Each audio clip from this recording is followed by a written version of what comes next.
मैं नाजिम बेग अपने चैनल में सभी दर्शकों का स्वागत करता हूं। आप देख रहे हैं हमारा चैनल बिग न्यूज से। मेरे साथ निरंतर बने रहिए, क्योंकि मैं आज जिस खबर से आपको रूबरू करा रहा हूं वो वाकई वो खबर है जो हमारे घर आंगन को रोशनी करती है, यानी कि आज बालिका दिवस है। तो बालिका दिवस पर मैं आपको लेके आया हूं शिशु भारती में रेखा दीक्षित जी से। हम बात करेंगे कि वाकई जो बालिकाओं को आत्मनिर्भर बनाना है, किस तरीके से हम उनको आत्मनिर्भर बनाएं तो ताकि वो जो आने वाले समाज में कुरीतियां रखते हैं उनसे वो लड़ सके। तो मेरे साथ बैठी हुई है बराबर में रेखा दीक्षित जी। हम अब उन्हीं से सवाल करते हैं। मैडम क्या कहना चाहते हैं? पहले तो हम अपने चैनल में खैर मकदम में स्वागत करते हैं। धन्यवाद। आज चूंकि बालिका दिवस जी और जुड़ी हुई सब बातें आप ही से होनी है और आप ही मोटिवेशन भी करेंगे बच्चों को कि किस तरीके से उनको आत्मनिर्भर बनना है जी और किस तरीके से आत्मनिर्भर आप बना पा रहे हैं। जी क्या कहना चाहते हैं आप? सबसे पहले तो बालिका दिवस। देखिए, बालिका दिवस पर मेरा यही कहना है कि जो पहले सोच थी पेरेंट्स की, जी जी पहले कि भाई हमारे बेटे को हमें ज्यादा प्राथमिकता देनी है, बेटे को हमें ज्यादा सुविधाएं देनी है, पढ़ाई में भी हमें बेटे का ज्यादा ध्यान देना है। बेटी ने अगर कहा कि मुझे पापा आगे हायर एजुकेशन के लिए जाना है तो ये कह दिया जाता था तुझे क्या करना है, तुझे तो बस दूसरे का घर बसाना है और चूल्हा चक्की को संभालना है। उनको पहले ही बता दिया जाता था कि आपको दूसरे yes, जाना है। तो उस बच्चे के दिमाग में ये माइंड में ये बात बैठ गई कि मुझे तो दूसरे के घर जाना है, मुझे संभालना है। लेकिन अब पेरेंट्स की विचारधारा बदल रही है, आगे आने वाली जनरेशन में बच्चों की विचारधारा बदल रही है। आज मुझे बड़ी खुशी होती है कि बड़े कॉन्फिडेंस के साथ मेरी क्लासेस के बच्चे आते हैं, मुझसे वो हर टॉपिक पर बेझिझक होकर मुझसे बिल्कुल एज ए फ्रेंडली मुझसे बात करती हैं।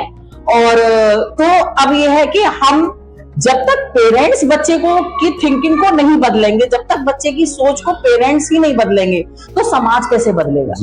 है ना? तो पहले तो माता पिता को ही अपनी सोच बदलनी है। देखिए, अब माता पिता की सोच इतनी बदल गई है कि अगर आज कई पेरेंट्स हैं जो 24 आवर्स की मतलब फुल टाइम की जॉब है जिन पेरेंट्स की, और जो बड़े बड़े मेट्रो सिटीज वगैरह में जॉब करते हैं, तो आजकल बच्चों की ब्रॉटअप की तो प्रॉब्लम आई रही है। तो वो अगर एक बेटी हो गई तो एक बेटे के लिए वो फिर ट्राई नहीं कर रहे, एक बेटी पर उन्होंने परिवार को रोक दिया है। क्यों? क्योंकि आज वो समझते हैं कि उनकी बेटी में वो सामर्थ्य आ गई है जो बेटे में भी है ना? वो सामर्थ्य आज एक बेटी में भी आ गई है। इसलिए अब पेरेंट्स की सोच बदल रही है, शिक्षकों की सोच बदल रही है, समाज की भी सोच बदल रही है। मेरी सोच तो बहुत बदली हुई है। हमेशा से ही मेरे भी 2 बेटियां हैं। मैंने अपनी बेटियों को शुरू से ही उनके दिमाग में ये डाला था कि तुम जो चाहो वो कर सकती हो। उनके पापा ने भी यही डाला कि तुम जो चाहो वो कर सकती हो, बहरहाल आपको कुछ काम करने की स्वतंत्रता पेरेंट्स के पास से मिलनी चाहिए।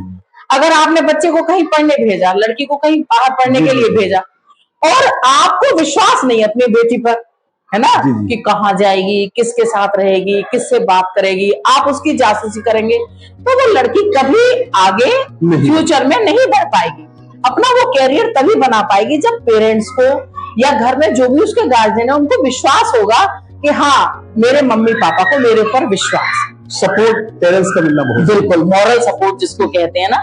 फाइनेंशियल सपोर्ट तो बहुत बड़ी चीज है, लेकिन एक मॉरल सपोर्ट जो होती है बच्चे के लिए, तो वो जब मिलेगी तो लड़कियां तो आज देखिए, आज किस फील्ड में लड़कियां नहीं है ना? आज पायलट लड़कियां हैं, आज आपके लोकसभा में लड़कियां हैं, कोई फील्ड, पुलिस देखिए, डॉक्टरी लाइन में तो बहुत टाइम से है ना, डॉक्टर है, कोई भी पेशा है। आज आईएएस अधिकारी देखिए, एसडीएम देखिए, आईएएस की कुर्सी पर बैठी हुई है लड़कियां। तो बहुत कम उम्र की मैं देख रही हूँ लड़कियां, 24-25 साल की लड़कियां आईएएस अधिकारी बनकर आ रही हैं। अच्छा, हम मैम देखते हैं कि जैसे रूरल में, जहाँ ग्रामीण अंचल पर हम जब जाते हैं जी, तो उनका केवल ये रहता है कि जो हमारे आसपास स्कूल है, कॉलेज है जी, हम केवल वहां तक उनको शिक्षा देना है, आगे उनकी शिक्षा ना दिला पाए। तो ऐसा उनके मस्तिष्क में ऐसा क्यों चलता है? वही सामाजिक असुरक्षा जी, जो लड़कियों के साथ गांव का जो परिवेश होता है, लड़की को किसी ने उठा लिया, किसी ने रेप कर लिया, किसी ने ऐसी वारदात हो गई, क्योंकि वो लड़की शुरू से बोल्ड हो नहीं पाई है। वो उसी माहौल में है, माँ के साथ जा रही है कि गाय भैंस के साथ का काम कर रही है, या गोबर उठा रही है, या खेतों में खलिहानों में जा रही है। तो उस बच्चे के अंदर वो कॉन्फिडेंस और निडरता की भावना नहीं है। और वही बात गांव ग्रामीण परिवेश में पेरेंट्स के अंदर भी है कि वो बच्ची को बाहर भेजने के लिए झिझकते हैं। वो ये चाहते हैं बस गांव के अंदर जो विद्यालय है वहां तो बच्चा हमारा पढ़ ले, है ना। तो गांव की सोच को कैसे बदला जाए, इसके लिए हमें कुछ सोचना पड़ेगा। दिल्ली से बाहर नहीं निकलना चाहिए। हाँ, ग्रामीण परिवेश में जो परिवार है उन लोगों की, माता पिता की सोच को कैसे बदला जाए, इसको हमें देखना होगा। अच्छा, एक सवाल मेरा ये भी है, जैसे हम देखते हैं कि महिला पर पहले बेटी होती है, उसके बाद बहू बनना होता है, उसके बाद फिर उसको माँ बनना होता है, उसके बाद फिर उसके दादी का भी किरदार, सास का सॉरी, उसके बाद एक दादी का भी किरदार होता है। तो ये सारी चीजें घूमती तो महिला के ही है, लेकिन किरदार बदलते रहते हैं। ऐसे क्या होता है, क्या होना? देखिए, मेरी अगर सास होती है तो समझने लगती है कि मैं तो सास हूँ, माँ होती है तो मैं समझने लगती हूँ माँ, लेकिन वो होती है एक बेटी ही है। जी, मेरी जो यात्रा है वो बेटी से लेकर दादी तक पूर्ण हो चुकी है। तो मैं आपको सारा अनुभव बताती हूँ कि वैसे हम कह रहे हैं कि लड़कियों को हम सुविधाएं दे रहे हैं, लड़कियों को हम आगे बढ़ा रहे हैं, लेकिन सोच अभी भी हमारी उतनी विस्तृत नहीं हो पाई है। जब बेटी होती है तब उसके ऊपर भाई रौब दिखाएगा, या घर में पापा है वो भी बेटी के ऊपर रौब दिखाएंगे, यहाँ क्यों खड़ी हो, वो क्यों कर रही हो, उससे क्यों बात कर रही थी। फिर चलिए उसकी शादी हो गई। जब उसकी शादी हो जाती है तो शादी होने के बाद भी वही सब चीज उसको वहां आके पति, चाहे उसके साथ में भी वही चीज मिलती है। पति तो सामंजस्य कर रहा है, लेकिन घर में उसकी जेठानी है, घर में सास है, या और भी बड़ी बुजुर्ग है, वो भी उसको उसी तरीके से मतलब ट्रीट कर रही है कि ये हमारे जो कुछ हम कहें उसको फॉलो करे, इसका कोई अपना, जबकि उनको भी बाहर जाना। हाँ, जेठानी भी किसी घर की बहू है, वो भी कभी, वो कहते हैं ना, सास भी कभी बहू थी, वो भी कभी बहू थी, लेकिन वो ये सब भूल जाती है। फिर आता है जब सास का किरदार, बहुत कम, अब ये समझिए, फिर भी मैं समझती हूँ शायद 20% ही लेडीज ऐसी होती होंगी जो ये सोचती होंगी कि हमें बहू के रूप में जो कुछ हमें हासिल नहीं हुआ, ऐसा ना हो कि हमारी बहू को ना मिल पाए, उसको वो मिलना चाहिए। ऐसी सास आज मैं समझती हूँ 20 या 30% ही होंगी।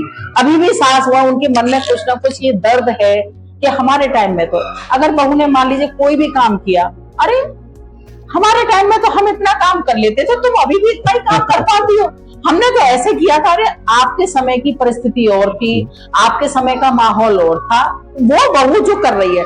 सबसे पहली बात जो एक आज की सास के अंदर जो कमी है वो ये है कि बहू के काम को वो कभी एप्रिशिएट नहीं करेगी, चाहे उस काम को करने में बहू अपनी पूरी जान ही क्यों ना डालती। मैं समझती हूँ ऐसी सास बहुत दुर्लभ होगी जो रोज सुबह उठ के अपनी बहू की अपने आप ही तारीफ करे, है ना, या आस पड़ोस में भी जाए वो बहुत बड़े फख्र से कहेगी भाई मेरी बहू तो बहुत अच्छी है। ऐसी बहू भगवान सबको दे। अब आ जाती है दादी का तो रोल भाई एक तरह से मैं तो ये देखा है, बेटी से लेकर दादी बनते तक एक माँ, एक स्त्री जो है वो त्याग, समर्पण और तपस्या की मूर्ति ही बनी है। वो अपने लिए उतना नहीं सोचती जितना वो अपने, दादी भी बन जाएगी ना। मुझे अभी भी ध्यान है, मेरी जब मदर इन लॉ थी तो मेरे हस्बैंड बाहर जॉब करते थे, जब तक वो रात को आके उनके पास 2 मिनट के लिए बैठ नहीं जाते थे उनको नींद नहीं आती जी। उनका ध्यान, मतलब जैसे जैसे हमारी उम्र बढ़ती जाती है, हम तो ये कहते हैं कि लोग कहते हैं कि वृद्धावस्था में जाके जीवन मुक्त हो जाओ, लेकिन स्त्री मैं समझती हूँ जीवन मुक्त नहीं हो सकती। क्योंकि उसको परिवार के हर सदस्य से बहुत ज्यादा प्यार, बहुत ज्यादा आसक्ति होती है। उसका बेटा अगर 60 साल का भी हो जाएगा, उसके लिए वो अभी भी 10 साल का या 15 साल का है ना, वो अभी भी उसकी इतनी चिंता करेगी। तो दादी, मतलब मेरा ये है कि ना, दादी का प्यार, नानी का प्यार अगर आज आपको मिल रहा है तो बहुत बड़ी उपलब्धि समझिए। वो टाइम तो गया, पहले दादियां थी, नानियां थी, बच्चों को सुला लेती थी, एक बच्चा इधर सो रहा है, एक इधर सो रहा है, कहानियां सुनाती थी। अब तो बच्चे मोबाइल और फोन में ही जो है सीमित होके रह गए हैं। अच्छा जी, एक सवाल अभी आप के द्वारा निकला है जी, जैसे कि बहुओं की बात आई जी। अब हम देखते हैं कि एक घर में 4 बहू हैं, तो 4 बहुओं में एक बहुत बड़ी लाडली होती है, दूसरी कम, तीसरी कम। ऐसा क्यों होता है? क्यों एक साथ नहीं कर पाती? उनकी सास उनको एडजस्ट नहीं कर पाती, या वो एडजस्ट नहीं हो पाती, ऐसा क्या है? हम इसमें यही बात कह सकते हैं कि हर बहू सास की जो कसौटी है उस पर नहीं निकल पाती, है ना। जी। हर सास की कुछ अपेक्षाएं, ये तो होता है, ये तो हमारे साथ भी होता है। जी। जैसे हमारे मान लीजिए 4 बच्चे हैं, तो एक बच्चे में हमें विशेष लगाव होगा, जरूरी नहीं है, हो सकता है वो बच्चा पढ़ाई में अच्छा हो, दूसरा बच्चा किसी और सिंगिंग में अच्छा है, या कोई तीसरा बच्चा है वो हमारा ओबीडियंट बहुत है इसलिए हमको बहुत अच्छा है।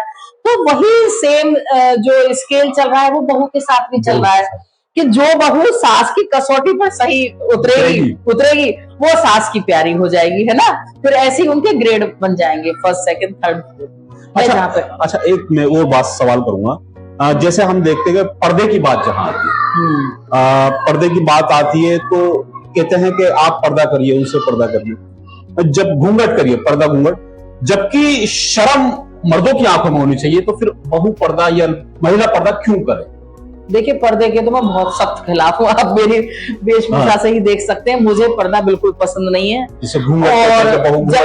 जबकि मैं इस छोटे से टाउन में 83 में आई थी, 83 में आई थी, तो तब भी मैं पर्दा नहीं करती थी। हालांकि मैंने जब यहाँ स्कूल ज्वाइन किया तो मेरा बड़ा मजाक उड़ाते थे। मैं जब आती थी कोई मुझे इंदिरा गांधी कहता था, कोई मायावती कहता था, तो मैं हंस के, फिर भी मैं इतनी बोल्ड थी, मैं हंस के निकल जाया करती थी। लेकिन कुछ दिन मैंने घर में तो पर्दा किया, लेकिन मेरे हस्बैंड को बिल्कुल पसंद नहीं था पर्दा करना। वो कहते थे नहीं, तो ये पर्दा, जब हम पर्दा करते हैं वो भी हमें थोड़ा पराधीनता की ओर ले जाता है जी। और जितने हम पर्दा नहीं करेंगे तो हम थोड़ा अपने आप को स्वतंत्र और स्वाभिमानी फील करते हैं। भाई ठीक है, मैं ये कहती, जैसे आप किसी धार्मिक स्थल पर जा रहे हैं या घर में आपके में कोई धार्मिक आयोजन हो रहा है, वो तो श्रेष्ठ है कि भाई आप पर्दा करें, या कोई फेस्टिवल है, आप बड़ों के, ये भी इस बात को मैं कहूंगी, अगर किसी अपने से बड़े के आप चरण स्पर्श कर रहे हैं तभी आपकी साड़ी आदर सम्मान, हाँ, आपके सिर पर पल्लू होना चाहिए। लेकिन आज भी मैंने देखा है बहुत सी महिलाएं स्कूटी चला रही हैं, कार ड्राइव कर रही है, मैंने स्कूटी चलाते हुए मैंने महिलाओं को पर्दा करे हुए स्कूटी चलाते हुए देखा है। तो ये चीज थोड़े उनके घर वालों के, उनके ससुराल वालों के लिए ये चीज शोभा नहीं देती कि एक तरफ तो आप स्त्री को ये तो चाह रहे हैं, घर की बहू को ये तो चाह रहे हैं कि वो नौकरी करने के लिए जाए, वो भी स्कूटी पे बैठकर जाए, लेकिन आप फिर भी ये उम्मीद करें कि पर्दा करके जाए, तो वो बहू आपके लिए क्या सम्मान उसके दिल में रहेगा। तो पर्दा, जहाँ पर्दा करना चाहिए वहाँ पर्दा जरूरी भी है, लेकिन जहाँ आप स्वतंत्र रह सकते हैं वहाँ आपको स्वतंत्रता देनी चाहिए हमारे समाज को पर्दे की। अच्छा, आप क्या कहना चाहते हैं, आप उन बालिकाओं से जो आत्मनिर्भर बनना चाहते हैं, जो हम देखते हैं कि अभी पढ़ना भी चाहते हैं लेकिन पेरेंट्स की या परिवार की नहीं, उसकी वजह से नहीं पढ़ पा रहे हैं, क्या उनका डिसिप्लिन उनका शायद सख्त हो, उन पेरेंट्सों से भी क्या कहना चाहते हैं, उन अभिभावकों से भी क्या कहना चाहते हैं कि वाकई उनको पढ़ाएं या खेल कूद। हमने देखा भी कि स्पोर्ट गेम में भी आज बेटियां हमारी आप बढ़ चढ़ कर हिस्सा ले रही, उनके लिए क्या कहना चाहते हैं? देखिए, यहाँ मैं उन पेरेंट्स के लिए यही कहना चाहूंगी कि उन्हें इस सोच से ऊपर उठना पड़ेगा कि बेटे बेटी में जो अंतर वो करते चले आ रहे हैं उस सोच से करना पड़ेगा। भगवान ने वही दर्द एक बेटी को पैदा करते हुए माँ झेलती है, वही दर्द एक बेटे को पैदा करते हुए माँ झेलती है। तो इस सोच से ऊपर उठना पड़ेगा पेरेंट्स को। वो लड़की को उतनी ही स्वतंत्रता दें, उतना ही प्यार दुलार दें जितना वो बेटे को दे रहे हैं। तो ऐसा, और सबसे बड़ी बात, अगर लड़की भी अपनी विल पावर स्ट्रॉन्ग कर लेना कि मुझे तो ये हासिल करना है पापा, आपको मुझे ये कराना ही पड़ेगा, है ना। अगर लड़की भी अपनी विल पावर स्ट्रॉन्ग होगी, और मैं जहां तक समझती हूँ पढ़ने में बच्चा अच्छा है, पेरेंट्स ये भी ध्यान रखें कि अगर बच्चा सिंगिंग की तरफ है, लड़की का रुझान, उसे आसपास जहां भी सुविधा हो उसे सिंगिंग में निकालें। अगर बच्चा खेल कूद में है, अगर ऐसा ही साथ पेरेंट्स सोचते तो आज पीटी उषा नहीं होती, देखिए, है ना। और भी खेल कूद में हमारी सायना नेहवाल है, और भी है, तो ये कहाँ होती फिर। तो पेरेंट्स को उनको उड़ान भरने के लिए उनको मौका देना पड़ेगा, उनको स्वतंत्रता देनी पड़ेगी, चाहे वो फाइनेंशियल हो और चाहे उनको मॉरल सपोर्ट भी देनी पड़ेगी। उनको स्वतंत्रता तो देनी पड़ेगी जीने के लिए, तभी वो आगे कुछ कर पाएंगे। ये थी मेरे साथ महिला दिवस, बालिका दिवस को मैं स्पेशली लेकर आया था रेखा दीक्षित जी। रेखा दीक्षित जी और क्या कहना चाहते हैं, क्योंकि हमारा कार्यक्रम अंत की ओर हो चुका है, सवाल भी सब हो चुके हैं, क्योंकि अगर हम सवाल की श्रृंखला शुरू करेंगे तो बहुत लंबी हो जाती है। लेकिन मैं समझता हूँ कि आपने अपने शुद्ध विचारों से उन सबको लाभान्वित कर दिया है, हमारे दर्शकों को वो सारी छोटी सी मुलाकात में सब कुछ समझ चुके हैं। और क्या कहना चाहते हैं? बस तो वो मोदी जी का ही वो नारा है बेटी बचाओ और बेटी पढ़ाओ। तो इस पर पेरेंट्स ध्यान देंगे तो हमारा युग बदलेगा, समाज बदलेगा, तरक्की करेंगे हमारी बेटियां भी, और बेटों की तरह ही अपने माता पिता का नाम रोशन करेंगे। तो चलिए, ये था हमारा कार्यक्रम जो कि आज बालिका दिवस पर स्पेशल था। हम चाहते हैं कि जो अभिभावक और जो पेरेंट्स हमारे चैनल को देख पा रहे हैं और जो छात्राएं हमारे चैनल को सुन पा रही हैं, हमारी आवाज को सुन पा रही हैं, हम चाहते हैं पेरेंट्स से हम अपील करेंगे उनके पंखों को ना तोड़ें। वो पंख जो उड़ना चाहते हैं उनको उड़ने दें, उन पंखों को ना तोड़ें, जो कि आज रेखा दीक्षित जी ने भी अपनी बातों से बताया। चलिए, हम चाहते हैं कि आप हमारे चैनल को सब्सक्राइब और लिंक को शेयर जरूर करें, जिससे कि हमारी और रेखा जी की जो बात हुई है वो उन लोगों तक, उन अभिभावक, उन पेरेंट्स, उन छात्र छात्राओं तक जरूर पहुंचे जो कि मोटिवेशन हो सके। चलिए, नमस्कार एंड खुदा हाफिज़। Thank you.